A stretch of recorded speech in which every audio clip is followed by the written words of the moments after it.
I'm joined now by two women who will be familiar to many of the pro-lifers. Eden McCourt, who is the founder and the director of Abortion Resistance, and then Madeline Page with your work with APS, the Alliance of Pro-Life Students, and Right to Life. So thank you both for stopping to talk to us. Bringing all your children along as well, which is brilliant. So Mads, maybe just to ask you first, we're seeing a lot of young people now at the events that we're organising, and I know that both of you have said how many young people are joining and participating in the work that you're doing. Why do you think that is? Why are we getting so many sort of students, young adults getting involved in pro-life work now? I think because you can't argue with the truth. I think the generation now we're science but focused, seeking the truth. And when you look at ultrasound scans, you can't deny that what we're seeing is an unborn baby. It's a living human being. And so I think the more and more that we're educating people that they're seeing actually what happens inside the womb, it's getting harder and harder for people to deny. And so as they're on this quest to try and figure out like what is truth and what is morally right and how do I want to live my life, and all those big questions that we ask when we're 18, 19. Yeah. And then they're faced with these ultrasounds with heartbeats, with the sound of heartbeats.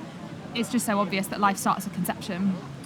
And Eden, I mean, the variety of young people as well, isn't it? It's not just a particular type, it's not a particular religion, it's just so many people that wanting to stand up. And I know in the events that you've organised, I've really been touched by that, the amount of scope of people. Is that something that's really impressed you? Absolutely, yeah. Oh, it's so great. It's really, really nice to see a community of young pro-life people like blossoming that aren't just the same type of young pro-lifer. These are people from all different walks of life, from all different backgrounds, all different races, religions, creeds, and it's been really amazing to see these people unite together for this one common cause, and that is obviously to stand up for unborn human life and women and their families. So I found it, really amazing to see that, and just, the sheer diversity is great. It's fabulous. And do you think, Eden, then, that it's becoming just more mainstream to be pro-life and to say you're pro-life? Yeah, I think very much what Mad said. I think the truth is getting harder and harder and harder to deny. I think people are waking up to the reality of what the abortion industry pushes and the reality of what abortion does to women, to men, to their families, and obviously to unborn babies.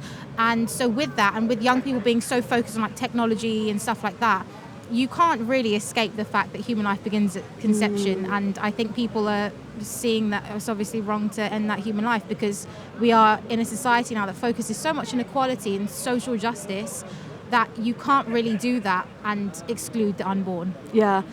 And Madeline, I know you've been passionate about this issue for a long time, but has motherhood changed, enhanced your perspective in any way? Definitely. I think I've seen ultrasound scans, as I was saying, many times, but seeing your own baby's ultrasound scan, hearing your own baby's heartbeat is phenomenal. And that bond that you create, even before I'd met him face to face, but I'd seen him on screen, it's just amazing. And I could reel off all the facts about when the heartbeat starts and things, but when it's then your own child that you're seeing going through those stages in the womb, it just makes it so much more of a reality. And my heart breaks for mums who are pregnant, who are experiencing really difficult circumstances and not wanting to continue with their pregnancy.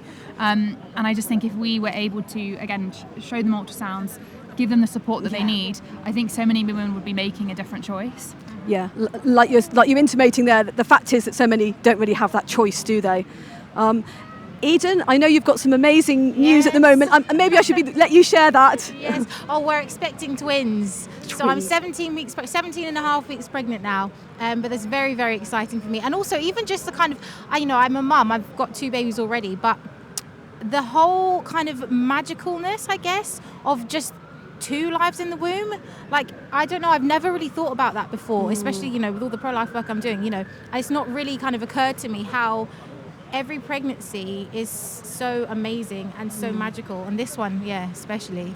And on this day where we're looking at the tragedy of the Abortion Act coming in this country, do you think it hits you that the fact that, we don't even know how many babies have been lost to abortion, because many of those would have been multiple pregnancies, and so we can't even really give a figure, can we, for how many have been killed through abortion? Yeah, totally. I think this is something I was speaking about earlier on, is that the abortion facts and figures, they were coming out regularly, annually, from the government up to 2021, and after that point it's completely like just you can't find them. You can only find like little bits of information. I think that does contribute to the kind of idea that we don't know how many babies' lives are being lost, and the numbers are probably so shocking and so horrifying that they don't want to release those numbers. Very sad. Lastly then, Mads, what would you say to young people who are maybe thinking about speaking out, getting involved in pro-life work, maybe a few fears to start with? Any encouragement for them? Be bold, be courageous, that start small, come to something like this, come to the March for Life, dare to post something on social media, and I promise you there are so many people who agree with you, many people who are outwardly spoken, but also many who aren't. And it really takes that one person that if you step out, you'll suddenly see. They might not do it publicly. Say you share something online, they might not publicly comment or like it, but they might send you a private message and offer some support. And the more that you do that, the more others are willing to come along, and we just have so much momentum, and we'll build such an incredible movement that will just snowball in the right direction. So be bold, you're on the right side of history, and just do it.